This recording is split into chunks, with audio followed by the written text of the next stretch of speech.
All right, guys. Good morning. How's everybody doing? Good morning. So I thought it would be timely. I changed the topic for today's meeting just because of the discussion going on in the group, and I always try to be relevant.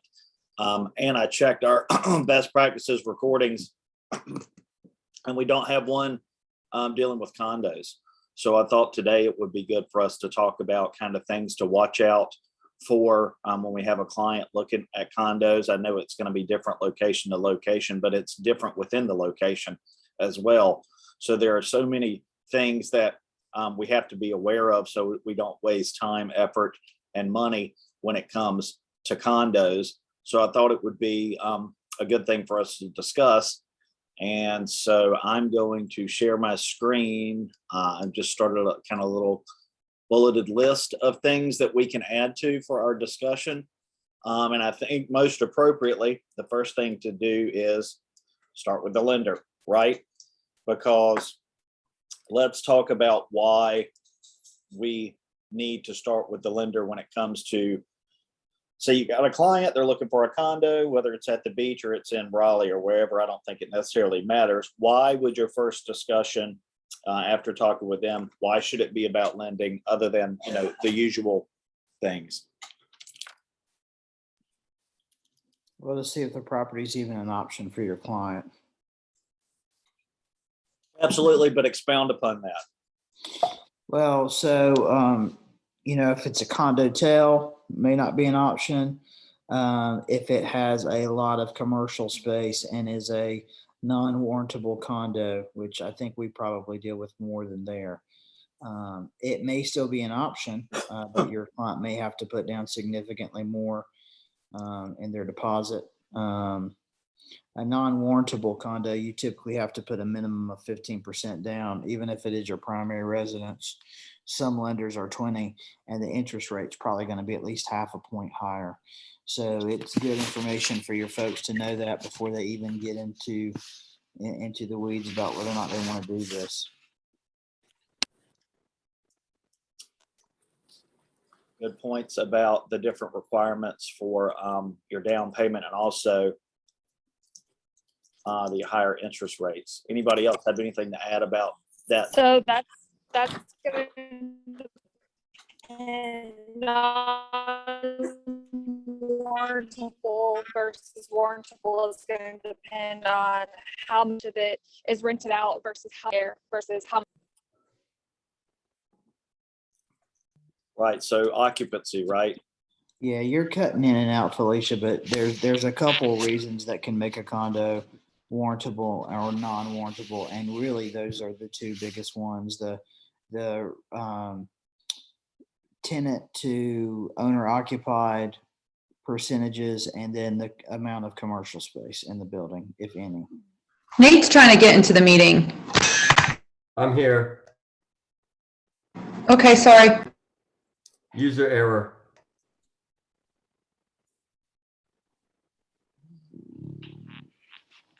Okay, good point. Anything else to add there?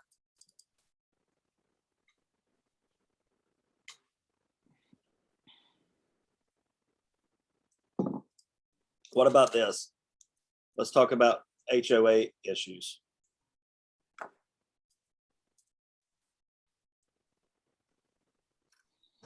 Well, the higher the HOA dues, that could drive their debt to income ratio up, so then they may not qualify for the loan altogether. Right. So like The lender's also going to ask for, no, go ahead. The lender's also going to ask for a condo questionnaire to be filled out, and that's at the expense of the buyer, not the seller. What? Not is that a? I've never seen that before. Yeah. So with condos, with most condos, there is a questionnaire that the lender is going to order that you have to get directly from the HOA company or the management company. And it comes at a cost, usually, I don't know, between $100 and $200.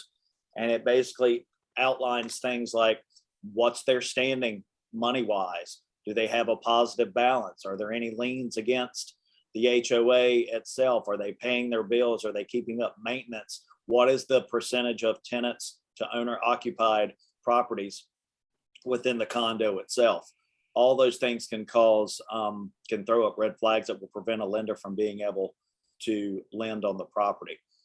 Or at least may, if they can lend, it's going to drive the cost up. And sometimes the listing agent has one, so I would always ask for it up front just to see. Sometimes they don't, but it's always worth asking just to save your folks some money, just in case, and time, because sometimes it takes a while to get those things filled out. I've And also, oh, sorry, go Felicia. no, you're fine. I was gonna say, I've also had a lender that already had one that was still like underwriter said he could use it. It hadn't like expired or whatever. So that's also something to think about. Is that something that they tell you about? Because I haven't seen that. I've sold a couple condos at the beach and I've never had them ask me for that or my clients, to my knowledge. Is it an always thing, or is it just certain lenders or just certain properties? With my Go ahead, Felicia. with my condo listing, they asked for it, and then I've sold quite a few condos, and I've always had to have one. I've never not had to have one. I was about to say, that's how the lender kind of figures out how they are able to lend on it. That's why we had to do one. I know. That's how they figured out if it was a condo tel or not, was using that. And That it's thing. like, it's broke some of my deals before. Yeah, and absolutely. Yeah. Can. That's why I want us to make sure that we start here with the lender. If you've got anyone even remotely interested in condos, the first thing you need to do before you bother showing it, other than, maybe the first showing to get the relationship, is, all right, we need to talk to the lender and see if this is something that they can actually do a mortgage on, and what the specifics of the mortgage are going to be, because typically it's going to be different from just, even a townhome, but definitely a single family home. I think it's also a good idea to look at other properties that have sold and been recently listed in the same building or development if you're showing a condo, because some listing agents don't know what they're doing, as we all know. So they may not know what kind of questions to ask or information to find out to present when they're marketing this listing. So they may not know if it's a condo tel. They may not know if it's warrantable or non-warrantable. And so they may not put that information in the agent remarks, but agents that are better than them, just to be honest with you, may have it in their listings. As an example, there's a huge building that's really popular in downtown Raleigh, PNC Plaza condos. Those are non-warrantable units. There's one agent that lists them there routinely. She knows that they are non-warrantable, but she purposefully does not put it in the agent remarks. It's very disingenuous, but a lot of other agents do. So like I say, it's just better to save your buyer the headache to know that they could be getting in a somewhat more complicated transaction on the front end if you're able to do that. Can you explain the difference between warrantable and not warrantable condo? Like, what does that mean? Yeah, a non-warrantable condo is going to be a property that will not be financially backed by Fannie Mae or Freddie Mac, right? So they're not going to be able to sell that loan to someone that is backed by Fannie Mae and Freddie Mac. So it's typically going to be a private lender. There's a couple of them in here in the triangle. I'm sure that you've got some down there. And they basically own the mortgage, right? They don't buy it and turn around and sell it like most of the lenders that we work with do. They turn around and sell those loans. These typically are not going to do that. They're higher risk for the bank. Why? Because, well, it depends on what the situation is. As an example, if it's non-warrantable because it's got an abundance of tenant-occupied condos as opposed to owner-occupied, theoretically, those are either second homes or investment properties, right? So let's say you've got a 150-unit condo, and greater than 50% of those are not owner-occupied. Okay, well, let's say the economy goes belly up, and the people that own those mortgages as either secondary properties or secondary homes or investment properties, what bill do you think they're going to pay first? Their primary residence mortgage or the secondary or investment property mortgage? It's obvious, right? It's going to be the primary residence. So because of that, there's a higher risk to the bank for those loans. And especially in a time like COVID, a lot of banks just won't take them. In the case of a building that is non-warrantable because of commercial interests, for example, PNC in downtown Raleigh, almost the entire street level of the building is commercial. There's restaurants, there's bars, about 7 floors worth of attorney offices in the building. All the commercial spaces also pay into a commercial HOA, which helps pay the taxes and the upkeep of the building. Well, if all these law firms decide, you know what, we don't need this space anymore, and they quit paying their rent or they quit contributing to the commercial HOA, the building could go into disrepair, right? And that's just, you talk about 7 or 8 floors. It's more than just a barber shop. It's a huge footprint of the building. So if they were to lose all of that revenue or income, the building could go into disrepair very quickly. And so it's a more high risk for a bank to loan money on those properties. Very excellent. That point. was awesome. Yeah. Here, Thanks, Brandon. Juliana, here, mainly what applies as non-warrantable is a majority of the building is rented Gotcha. out versus owner occupied. You're like cutting out. So it's a higher risk of people not taking care of it. If it hurt, the commercial aspect doesn't really more about. You see this a lot with townhomes. I think the point that Felicia's making, you can also see it with townhomes, and we're seeing it a lot up here in the Triangle right now, where there's a cap.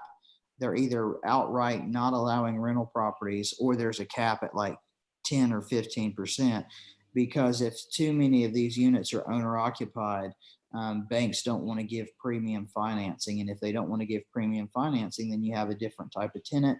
It becomes kind of like a vagabond community where people are routinely moving in and out.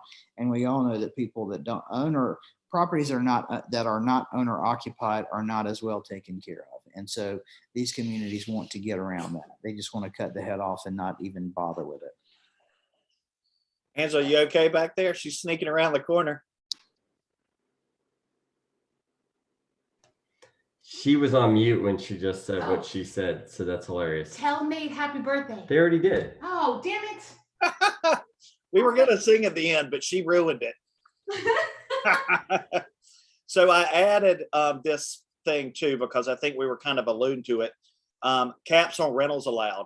If you're looking at condos for investors, you better make sure that there's not a cap on how many properties can be leased out and where they are relevant, regarding that cap.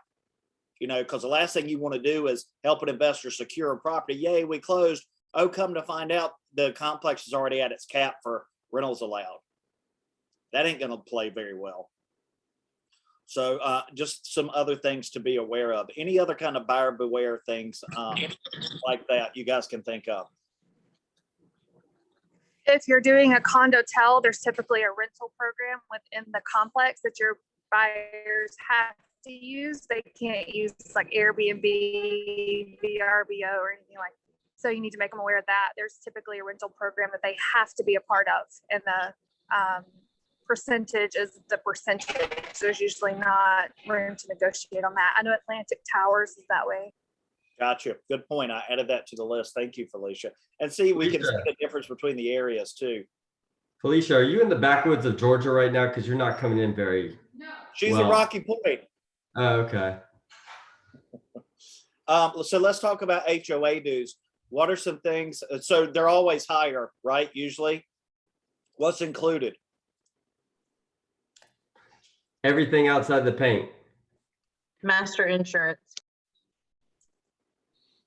Typically the roof and the exterior, everything within the inside is going to be on the client. Well, Unless there's a common space. I will say, that rule where they say, every painting in or whatever, but the one thing at the beach that I know we run into is most of them are responsible for or at least on some of the properties, the AC units are still their responsibility. Yeah. 'Cause they go out like at the rapid.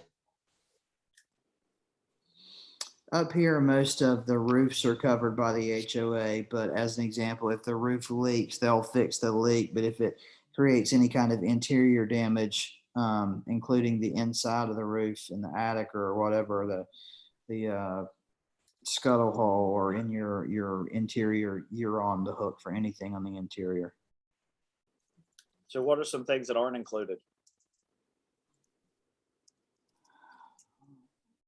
Well, your individual insurance, depending on the property, the groundskeeping and landscaping may not be included. Some things, sometimes swimming pools are included in communities. Sometimes those are additional fees. Sometimes parking is included. Some include trash and water.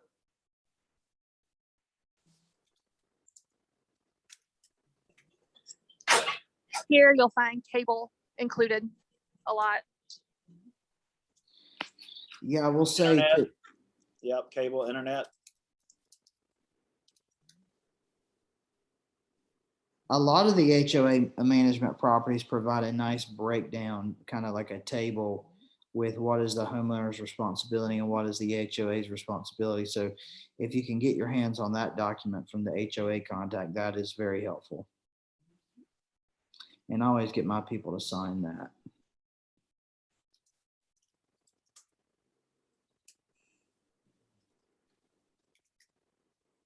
Those are really good to have. Absolutely. What else? Any other things you guys can think to add or that we've missed?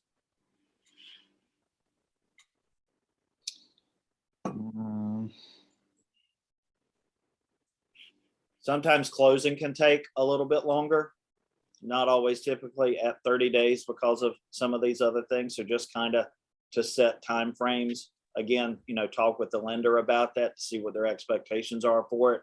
But, another good thing to check. I would just say that you need to pay closer attention to put the potential of special assessments in the future. Excellent point. So let's talk about that a little bit more, Nate. Assessments, because that's a dirty word, especially at the coast a lot, right? And it scares a lot of people away. And understanding, how often do they happen? What are they for? I'm already paying my dues. What's the issue? And this helps you understand more why it's a lender issue and why that questionnaire comes up, right? Because if a condo association doesn't have a nice balance in the bank to cover replacing the whole roof when it's needed, or to replace all the decks when they're needed, right? What's going to happen? Either they're not going to get repaired, or who's going to pay for them? There's going to be an assessment for the unit owners out of their pocket to pay for it. What are some other examples of what assessments are for? Mismanagement of funds. I mean, at the end of the day, that's really what it is, right? That's the reason it happens. Yeah, well, not always. For example, I always get the two confused, but sometimes it's a matter of, where I think it was a Villa Capriani where they hired the wrong people, and basically, the workers didn't do their job right or walked out. There's litigation, whatever. But sometimes the only way to fix it is by charging people more money. And like I said, I don't know the ins and outs of that, but that's what I kind of bring up as far as, when I'm talking to clients about the pros and cons of a condo versus, say, a townhouse or, a single family home is, it's a lot of people look at condos as, well, it's less for me to upkeep. It's managed by the HOA, but it's also we're all in this together, good, bad, indifferent. So at least, like those poor people in Villa Capriani that couldn't use their condo for 2 years, that sucks. Whereas if it was their own home, they could probably have taken care of it a little bit quicker. So pros and cons, just Good things point. that you got to explain to people. But it is, turnkey as well. So that's a pro. Almost a little bit more risky. Well, how often do they have storms like Florence? True.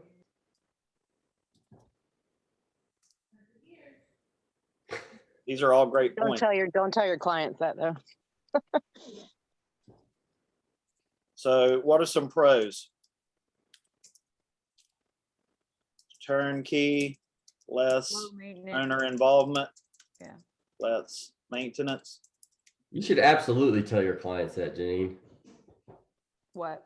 What's That that? was Julie. And I was saying, don't tell your clients, how often does a hurricane come along? That's what I was saying. Well, I mean, you're if you're looking at a property by the coast and that's a concern of yours, you might want to move to Asheville. Oh, I have people all the time that are like, were you going to tell me about hurricanes? I'm like, I mean, yeah, they happen. Do we talk about avalanches when you buy, or snow when you buy in the mountain? I mean, I I don't know. use Do my you? own house as an example. Right. Right. And I tell them, if you buy in Jacksonville, your house might get flooded from a hurricane. I mean, it's Charlotte got hurt, flooded from a hurricane. It's just, there's no. Yeah, I mean, that's like akin to, when I was a recruiter and parents would ask like, oh, can my kid die being a Marine? And it's like, well, yeah, but they could also, you could walk right out of this office and get hit by a bus, you can predict that. One thing I would mention about the HOA situation is a lot of times when I show someone a condo, they'll complain about how high the HOA is. But if you can do a good job explaining why the costs are so high, it will click for most people. As an example, if you have an elevator in a building, that shit is expensive. They require routine maintenance. It's very expensive. It's not like anyone who can, change an oil filter can do an elevator. It's a different kind of credentialing is my understanding. So those are extremely expensive. If you have a swimming pool or a hot tub or spa, as you know, they're going to have that insured, and that is not a cheap insurance expense, especially at a major place like Surf or somewhere who's got a lot of units. So try to educate them on what some of these expenses may be and why they're so high, and also the value that brings to the property and the enjoyment that they'll get out on it or get out of it. Swimming pool ain't free. If you were building your own, you'd be looking at something similar. If you had an elevator in a house, you'd be paying way more than you're paying as part of the HOA. So, and it takes some expense to keep the common elements up too, but that's what keeps the property looking nice and orderly. And that's what ultimately, in part, attracted you to it. And a good point, Brandon. And I added that the cost of insurance policies going up can also be reasons for an assessment. Taxes too. Especially after a major policy. Yeah.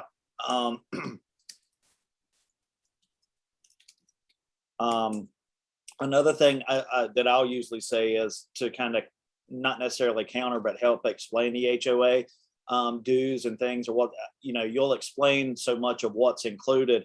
And I'll say one of two things is going to happen. If you buy a condo, you're paying it every month as part of your dues, right? If you own a property that doesn't have these dues, you're going to pay for those out of your own pocket, these issues when they happen, right? So, with a condo, you don't have a master insurance policy that's paid out of your mortgage, so you're not escrowing that, right? Because it's paid for your HOA dues. So your payment typically would be lower for the same property. Your mortgage payment would be lower, right? Because that's not included in the monthly payment. But if you don't buy a condo, you're going to pay it anyways, right? Because it's going to be in there. So just to help, I will often say you're going to end up paying about the same thing. It's just going to be, are you paying it in your dues every month, or are you paying it on your own when it happens? And then, of course, you'll explain the amenities, which you'd have to actually build yourself on a different type of property that aren't shared, all those maintenance things. So costs could actually be more for a non-condo. Just because that sticker shock of the HOA dues, I know you guys have all seen that. People will be like, is this really the dues for the month or for the year? Because some of them are really high, as you know. It's also important that with these assessments that you are asking, you're checking the disclosure. And then if there is information in the disclosure about an assessment that you're getting the answers for and explaining it to your buyer, it's required for that to be disclosed. So if there's any information about that, and then you might want to just ask anyways if there's nothing on there. Are there any pending assessments? Are there any proposed assessments?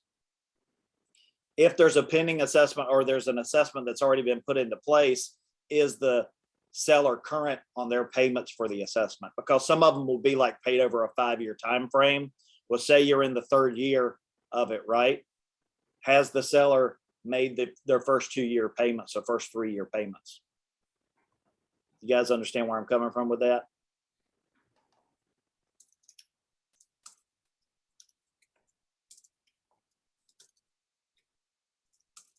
Real quick, one thing to keep in mind about that, if you recall in July, the OTP was changed to 2T on page 10. The language for seller responsibilities was changed under payment of special assessments to say, seller shall pay in full at settlement all special assessments that are approved prior to settlement, whether payable in a lump sum or future installments, provided that the amount thereof can be reasonably determined or estimated. The payment of such estimated amount shall be the final payment between the parties. So again, if there's something that's already locked and loaded by the new contract, the seller's required to pay for that at closing. If it's something that the HOA is kicking the idea around but hasn't settled or taken to a vote to the members or however they do it, that's a separate conversation that your buyer would be on the hook for. So it would be nice to find that out for them. Every contract on special assessments, I put if any to be paid by seller at closing. That is a That was best. a hard lesson, right, Felicia? Very hard. Any other questions about that or any other points anybody else would So like to make? I thought that area was removed on the new 2T when this language was changed. Was that not changed? Because I used to do the same thing, but I don't think I do it anymore because the box was removed. It's Yeah, not, it is it's removed. not on there. Mm-mm. Okay. But I think Janine pointed out to me that it automatically says like special assessments are paid by the seller or something like that. You have to Yeah. read the clause, but I think it's already pre-written. It's on page 10 now. I used to do the exact same thing Felicia did.